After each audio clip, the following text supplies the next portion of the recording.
Alright guys, thanks a lot for coming along for the second one. I can really appreciate you taking the time out and making the effort.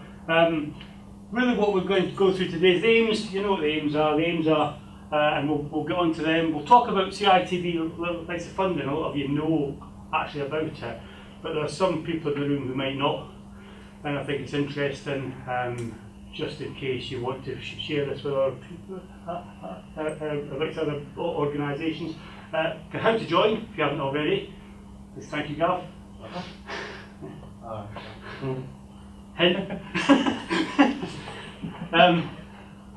We'll talk about next time. What I'm going to do next time is we're going to be doing the thing about the site file. So as Captain Flashheart would say in Blackadder, it's me, but this will be the only time I ever stand up and do a session. So if you want to miss next month because you've heard it all before, don't.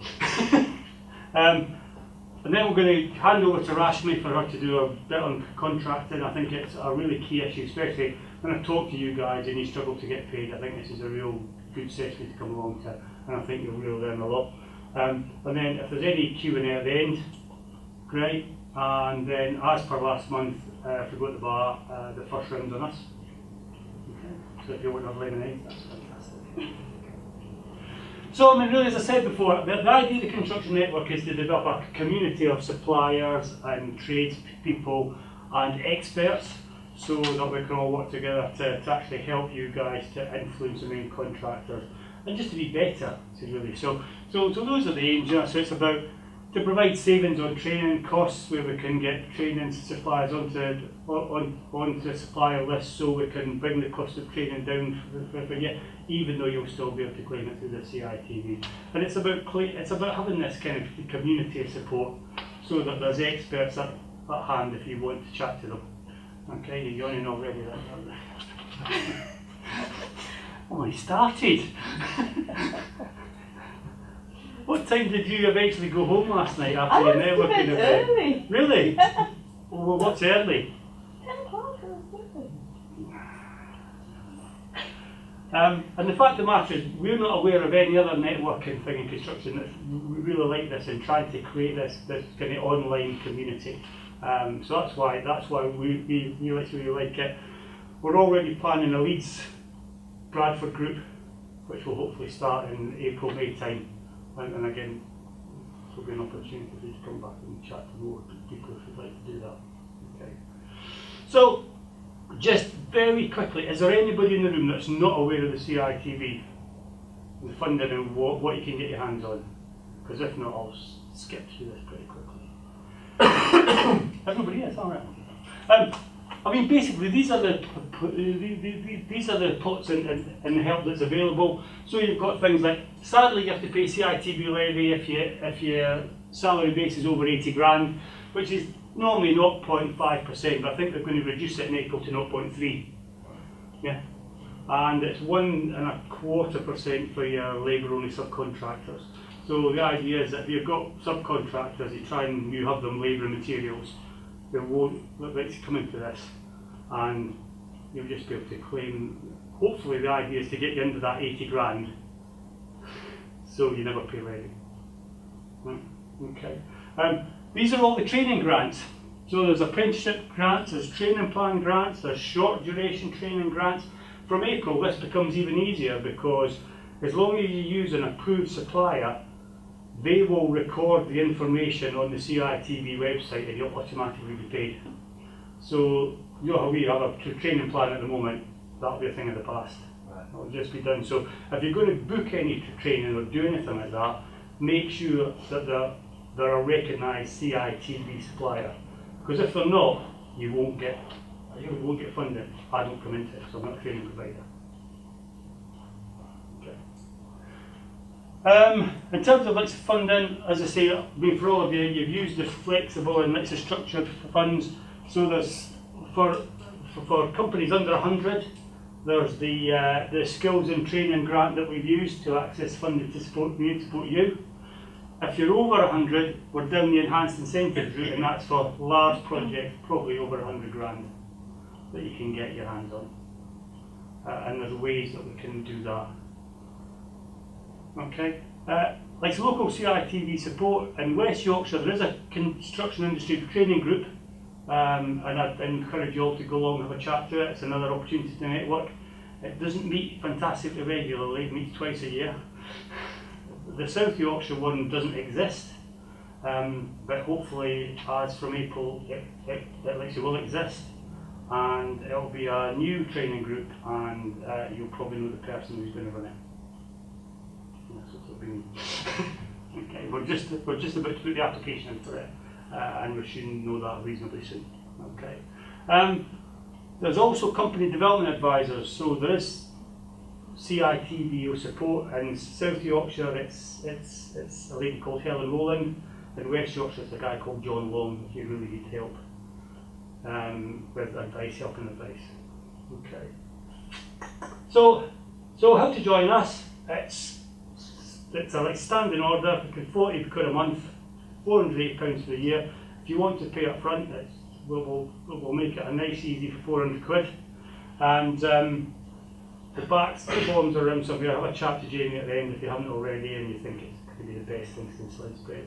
We appreciate we're right at the start of this and it's new, but we're actually working hard to get an audience here so it grows month on month. Okay. So next time, as I say, is Captain Flashheart. Anybody a Blackadder fan? They're all thinking, who the hell is Blackadder? Yeah. I don't want to. Oh, it's me! Hey? Crashed in bed. Showing my age, that's the problem, isn't it? This is well, I don't care, isn't it? So as Captain Flashheart would say, it's me, and what we're going to look at is developing a site file, and hopefully what people will walk away from for this will be information that they can just have a site file and let's use it. So we'll make sure, so it'll be things like site audits and inspections, extras and variations, so that there's evidence or an audit trail that if you do get into problems, you have to talk to Rashmi. We've got some good basics to give her a flying start at trying to get your money paid. Okay. So, contracting, do you know what you've signed up for? I'm going to hand over to Rashmi, and it's Siobhan. I think you're not having to do anything, and is that right? No. You're just there. That's what you get for having to come in the back in the boot of a two-seater car. Thank you very much, Grant. Appreciate the invite, and thank you for all turning up on a Friday. It was really good. Looking forward to the bar, actually.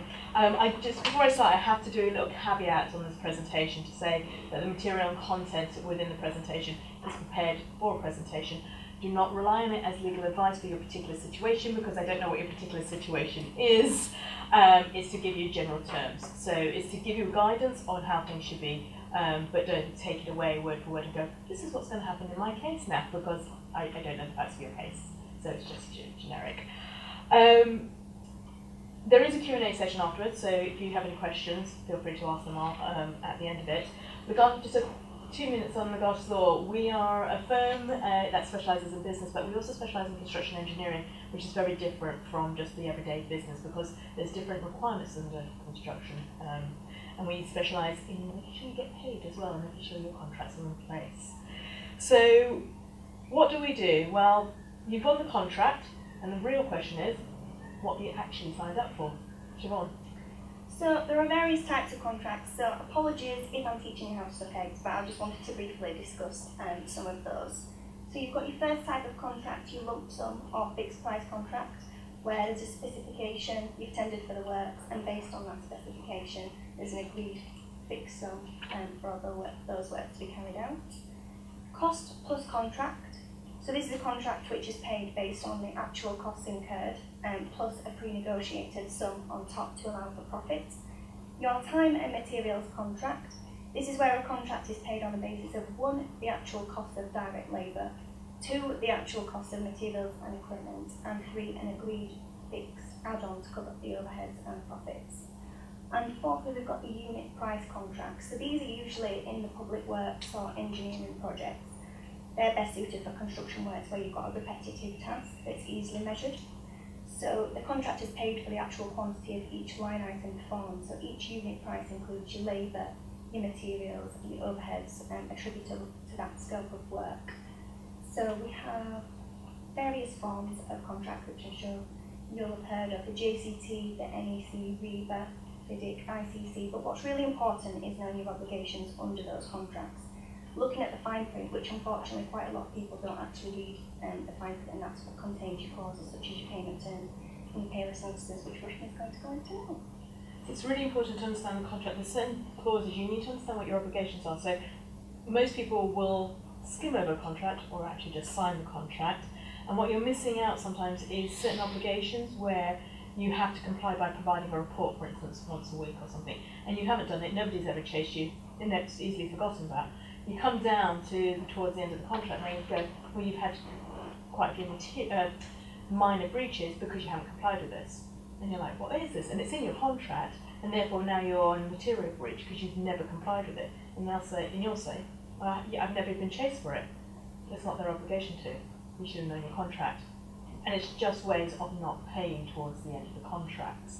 So the larger the contracts get, the more scrupulous they are in how they deal with you. But then you'll also, the one clause you will look at, more likely, is how do you get paid? So when do you submit your invoices or applications, and how they measured and how they signed off. If it's invoices, it should be quite straightforward because you submit your invoice and it should be paid within a certain amount of time, and applications are usually on measured works. If you are submitting an invoice and the contract is signed up to payment terms, you then look at the Construction Act, and it's usually within 14 days of the Construction Act if it's silent. And you need to understand how you're going to get paid. What are your due dates on payments? Are you get paid in stages? And when is final payment due under your contract? There's also one thing that everyone should really understand is they are not allowed to say they can only pay you when they get paid. So that is known as the paid for paid clause. So they can't say, well, we haven't been paid, the main contractor for instance, so we can't pay you. It doesn't work like that. They have to pay you regardless of whether they've been paid or not. And if they've got an issue, then they need to deal with it themselves. But then that brings you to when you don't get paid and they want to stop payment, can they actually do that? And that falls under the payless notice. So under the payless notice, it's a very specific document. And when I say document, it can just be a letter. So you could just be a letter that they send to you, but they say, you have requested under application number this amount of money, and we are going to pay less you this amount. So the amount that's due to you is X, and the money that is due to you can be zero, but they can't just give you that sheet. They then have to actually clearly define and explain the calculations and what they're basing the non-payment on. They have to actually have substantiation. So they could have gone around and said, right, here's some photos, or we've done this check, and actually, let me take tiling as an example, right? So you could have tiles down, and they could say, well, we've taken photographs, and actually this whole section in this room, in that corner, you can tell that the tiles haven't been sealed correctly, and there's maybe water damage from somewhere because it's been tested with water or something like that. And then you can say, well, actually, yeah, that's fine, but you can't pay less than the entire room. So you can say, well, I'll come in and rectify that, but they still want to be paid for maybe the 5 other rooms that I've done. Or it could be you've installed windows, and 2 windows, the frames haven't been correctly done, so you still want to be paid for the 16 other windows. Same with painting and decorating. You need to understand what it is that you're not getting paid for. If they fail to provide you with a payless notice, payment's due without any argument. And this is the bit that a lot of people get confused with. So if you've done a contract and you've said, right, here's my application, here's my invoice, and they haven't sent a payless notice within the correct time. So the payless notice, say it was 7 days under the Construction Act, and they issued it to you, 7 days from the day that you're going to get paid.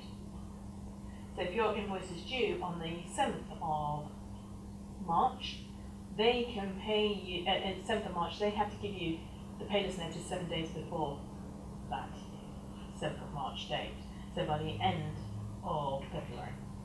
If they give it to you by the end of February, they're within time, and it has to still comply. So if they give you one at the end of February, it doesn't comply, it's not applicable. If they give it to you on the 6th of March, they're out of time. It doesn't apply. It doesn't mean you shouldn't rectify the works though if there's works to be rectified. But they're out of time. Now, if they haven't done the payments notice, the money's due, and they can't say, well, I don't want to pay you because when we come to the final account, you're still going to owe me money. Or the works are going to, work out in the final account. It doesn't work like that. The contract, the Construction Act is very clear, you have to get paid. They can't just hold it, because they're trying to move away from how the construction industry is to run. So that then brings me to the changes to the contract. So you may have a fixed price contract, or you know exactly what you're delivering, and it might be, 16 windows, for example. But sometimes they'll say, actually, I need 2 more windows. So can you install those? Those are changes. So it's not only is it a variation to the contract, it's an extra works to the contract. They're asking you to do extra works. It's so, and I know Grant will agree with me on this, it's so important to get these agreed and signed before you do the work, because nobody will remember. Doesn't matter if you've got 18 windows and the contract says 16, they're going to say they never agreed it. It just happens. I would like to say it doesn't, but it really does. So it's really important, even if you've got a little document on your phone, an application that you can just get ticked off, or something that you carry around, or get them to drop you an email then and there, because it'll show up on your phone. I'm ordering you to do this, and it's okay to say no. This is the thing. It's okay to say, you can't do it without it, but I need you to do it. And they'll put so much pressure on you, because that's what the industry's like. It's full of pressure and bullies. Then it's okay to say, I need the order. It's policy. And even if you're the MD or the owner, you just still say company policy. And that's all you need to say. And you just keep that on repetition. Company policy, and they will then give you that order, and then it's done. And then you can't dispute that they gave you the extra works or varied the contract in any way. Losses and expenses claims. Well, that's when you have had a delay or a disruption. So sometimes a disruption happens, or there's a delay on site. And often with delays, we find that the delay may be a common delay to everybody on site. So you haven't had the M&E works, therefore the plastering hasn't happened, therefore the tiling's not happened, therefore the decorating's not happened. All sorts of things haven't happened on site. And it's a common thing because, and therefore there's a delay, and everybody knows this. But unless you ask for the delay and an extension of time, they haven't granted it to you. And you'll be like, but everyone knew about it. But then again, when you're arguing it and you're out of time on delivery, that you'll say, but you knew about it. No, I didn't. When? What? Oh, that didn't affect you. But it did affect me. And now you're in an argument and they're withholding payment. Again. Because everybody runs out of money. The main contractors and developers always run out of money at the end of the project because they never value their contracts properly. So they try and find ways and means of not paying. And it's critical just to make sure that you are following a routine. So if you've got your specification, you know the time that you need to do deliveries on, and when you're supposed to be due on site and you're not on site on that day, or a week before, start asking, when can I get on site? And then they'll come back to you, can't get on site yet because of this. Use that email to them, can I have an extension of time please, because of this, for this period of time. And if they say no, why? Do you want me to go on site then? I'll go on site today then. And they're like, you can't go on site. Well then either give me extension of time, or you want me on site. Which is it? I'm ready to turn up. Which then brings me to other clauses in the contract. Siobhan. So liquidated damages, what are they? Why are they used? Well, liquidated damages are a fixed or determined sum that's agreed between the parties, so it's payable if one party was to breach the contract. They're most commonly used when there's been a failure to comply with some works within a specified time, but it's important to note that it's not specifically just delay-related breaches that the liquidated damages relate to. The main reason that they're included in the contract is to create certainty for both parties, so then you know if that breach has occurred, that is the sum that will be paid. To limit the contractor's liability, save time and expense, and to deter from breach of the contract. If you know that that sum is payable if you do that breach, then it's obviously going to be a deterrent. In respect of mitigation of loss, there's a lot of case law surrounding the duty to mitigate loss and whether the innocent party can just sit back and let the losses accumulate, expecting to recover liquidated damages in full. So in practice, as a contractor negotiating liquidated damages, should ensure that the agreed rate for liquidated damages actually also includes an appropriate amount to account for steps that the employer should have taken into account to try and mitigate the loss. Also, with the liquidated damages clauses, it's really important that when they're being drafted and when they're being reviewed, that they're not construed as a penalty, because there's a very fine line between a liquidated damages clause and a penalty. Basically, they need to be reviewed to ensure that there's no undue pressure on the party to perform a contractual obligation with a threat of a fine or a punishment should they fail to perform that act.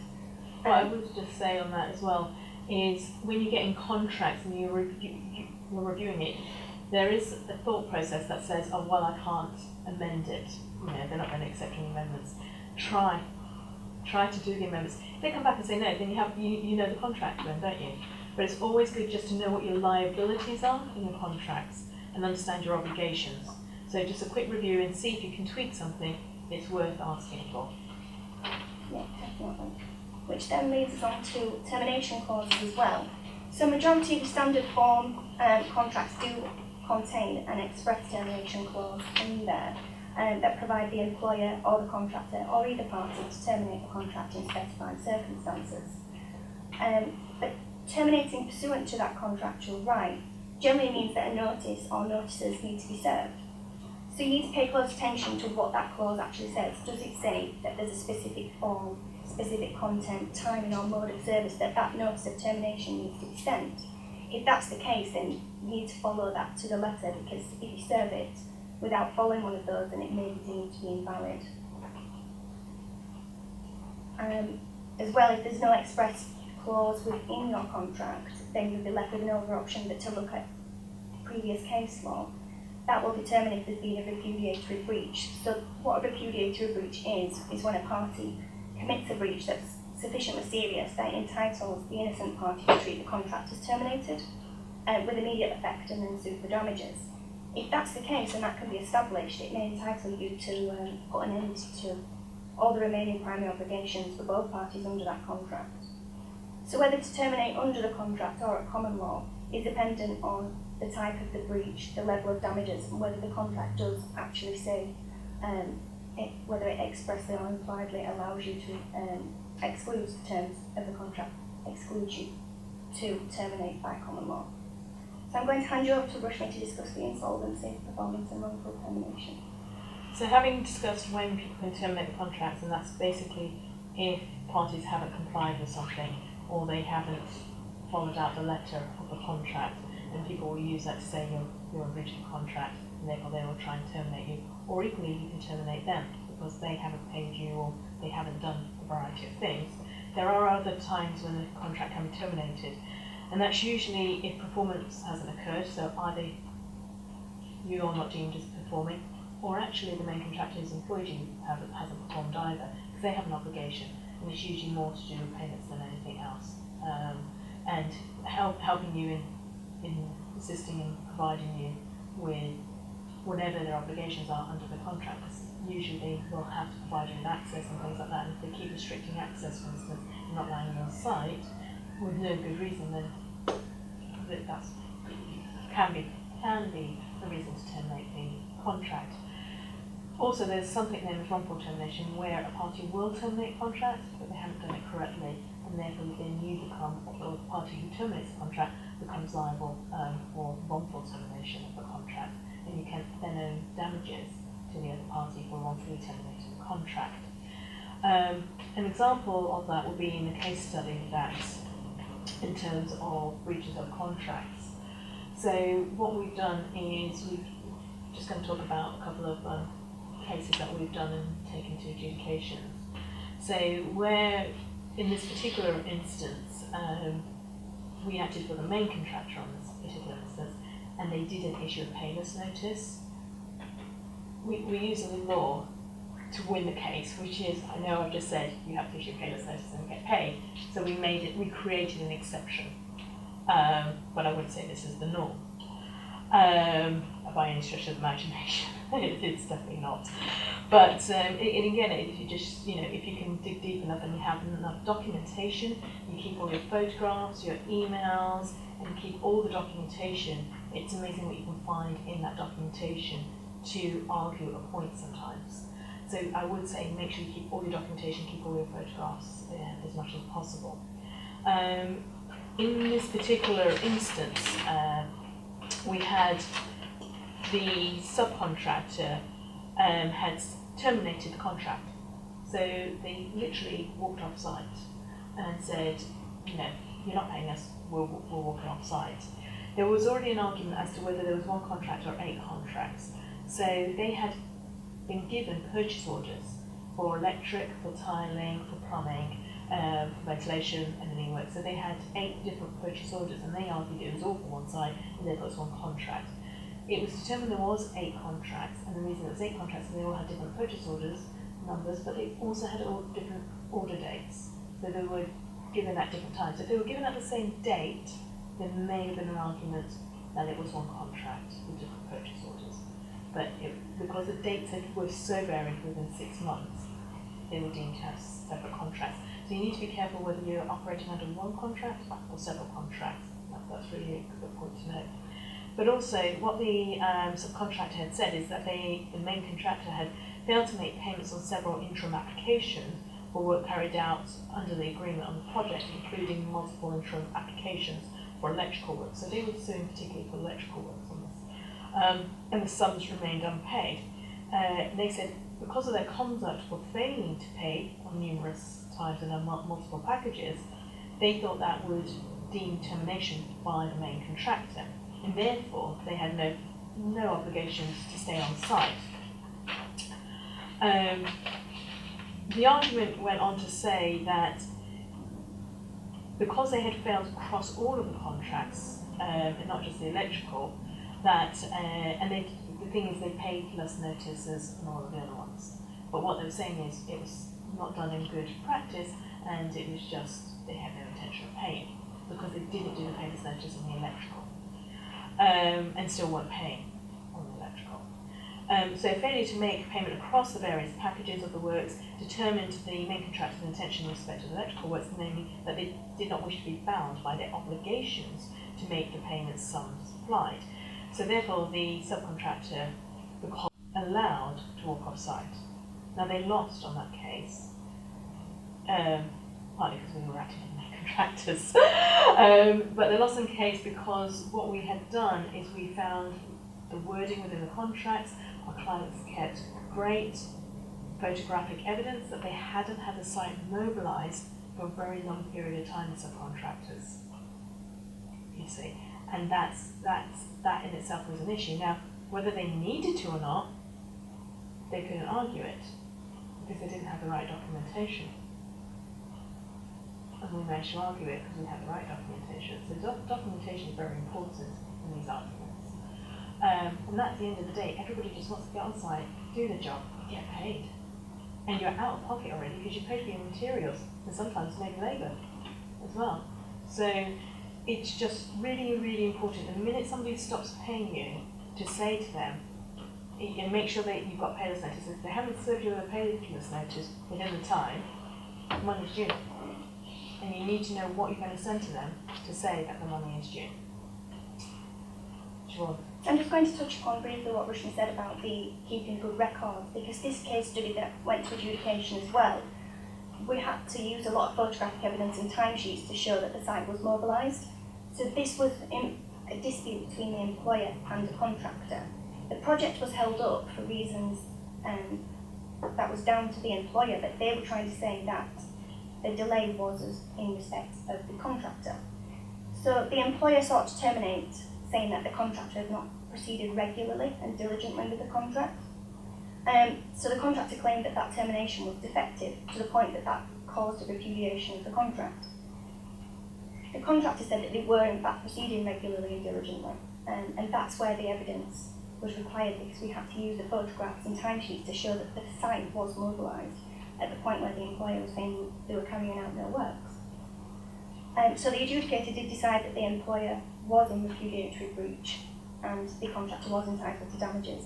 But it's also good to show, good to keep your records to show what losses you've incurred. So invoices that you've been charged, but also the payments to show that you've paid those invoices as well, because that's really good evidence to use if that's what you need for an adjudication. So it's the reason why you need to show who you've paid as well. So if you're claiming for money that you have to pay labourers, if you haven't paid it already, you may not actually be entitled to it, even though the day after you still have to pay them. So it's important to, and I know it's a hit on cash flow and it's hard. But interestingly, in that particular case as well, one of the other arguments they used was, well, they were delayed. They weren't, you know, they delayed so much on the programme, they were never going to complete on time. The delay wasn't down to them. It was because the local authority hadn't given them permission, because they were adopting a road around the site and they hadn't sorted out the traffic lights yet, and there was a variety of digging, and there were the oh, thank you. Love that one. So, but what they had done, because everybody knew that that was the issue, they didn't write to the main developer to say, we need an extension of time because there's this issue that's out of our control. Because they assumed everybody was going to be on the same hymn sheet. When it came to the dispute, they were like, well, you're out of time. We're out of time because you had all these issues. These are the emails, you know, you never requested an extension of time. So just getting that system in place. It's a checklist. Knowing, just have a checklist. Oh, that we're late. Why are we late? What do we need to do? Extension time. Here's the email. And then it's just done. And then it just protects you every time you want to get paid. Because at the end of the day, you do the contract, you do a good job, and then you get the money. Do you have any questions?